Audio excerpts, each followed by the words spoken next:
सोमवार व्रत कथा। प्राचीन काल में एक नगर में एक धनवान साहूकार रहता था।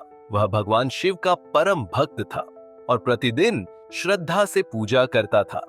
साहूकार के पास धन दौलत की कोई कमी नहीं थी, लेकिन वह संतानहीन था। इस बात का उसे और उसकी पत्नी को बहुत दुख था। उन्होंने संतान प्राप्ति के लिए अनेक व्रत, पूजन और दान किए, लेकिन कोई फल नहीं मिला। एक दिन साहूकार और उसकी पत्नी ने शिव मंदिर जाकर कठोर तपस्या करने का निश्चय किया। उनकी तपस्या देखकर भगवान शिव और माता पार्वती प्रसन्न हो गए। भगवान शिव ने साहूकार को दर्शन देकर कहा, तुम्हारी तपस्या से मैं प्रसन्न हूँ। तुम्हें एक पुत्र की प्राप्ति होगी, लेकिन उसकी आयु केवल 12 वर्ष की होगी। साहूकार ने भगवान शिव का धन्यवाद किया और संतान प्राप्ति के लिए उनका आशीर्वाद लिया। कुछ समय बाद साहूकार की पत्नी ने एक सुंदर पुत्र को जन्म दिया। साहूकार और उसकी पत्नी ने भगवान शिव को धन्यवाद दिया और बालक का नाम सुरेश रखा। साहूकार को भगवान शिव का वचन याद था कि पुत्र की आयु केवल 12 वर्ष तक की होगी। जब सुरेश 11 वर्ष का हुआ तो साहूकार और उसकी पत्नी को उसके जीवन को लेकर चिंता होने लगी। उन्होंने सोचा कि भगवान शिव की आराधना और सोमवार व्रत से ही उनके पुत्र का जीवन लंबा हो सकता है।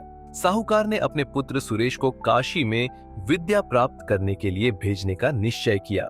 जाते समय उसने एक ब्राह्मण को साथ भेजा और उसे आदेश दिया कि वह बालक की सुरक्षा का ध्यान रखे। साहूकार ने कहा, रास्ते में कहीं भी शिव मंदिर दिखे तो वहां रुककर भगवान शिव की आराधना जरूर करना। रास्ते में वे दोनों एक नगर पहुंचे जहां एक राजा की पुत्री रहती थी। राजकुमारी ने सुरेश को देखा और उसे देखते ही उससे प्रेम कर बैठी।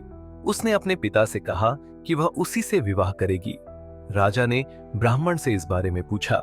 ब्राह्मण ने बताया, यह बालक गुणवान है, लेकिन इसकी आयु केवल 12 वर्ष तक की है। इसका विवाह करना शुभ नहीं होगा।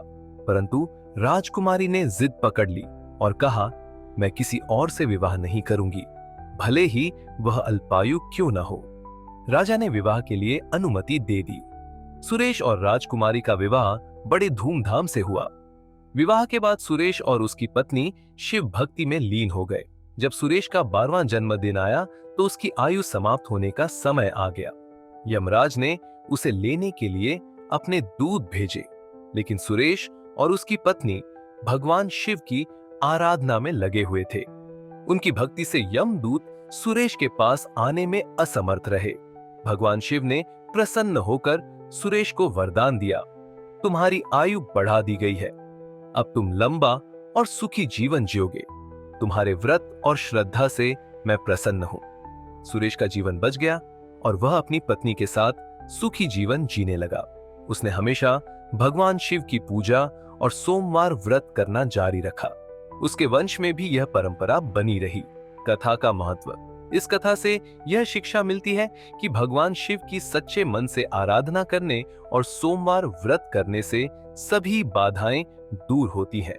शिव जी अपने भक्तों के कष्ट हर लेते हैं और जीवन में सुख समृद्धि प्रदान करते हैं।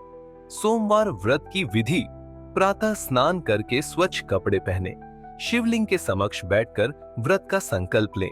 जल, दूध, दही, शहद, घी, गंगा जल, बिल्व पत्र, धतूरा, भस्म और फूल अर्पित करें। शिवलिंग पर जल, गंगा जल और पंचामृत चढ़ाएं। धूप दीप जलाएं। भगवान शिव और माता पार्वती की आरती करें। सोमवार व्रत कथा सुने और भगवान शिव से अपनी मनोकामना पूरी करने की प्रार्थना करें। दिन भर उपवास करें और शाम को फलाहार ले। इस प्रकार सोमवार व्रत करने से भगवान शिव की कृपा प्राप्त होती है और भक्त के सभी कष्ट दूर होते हैं।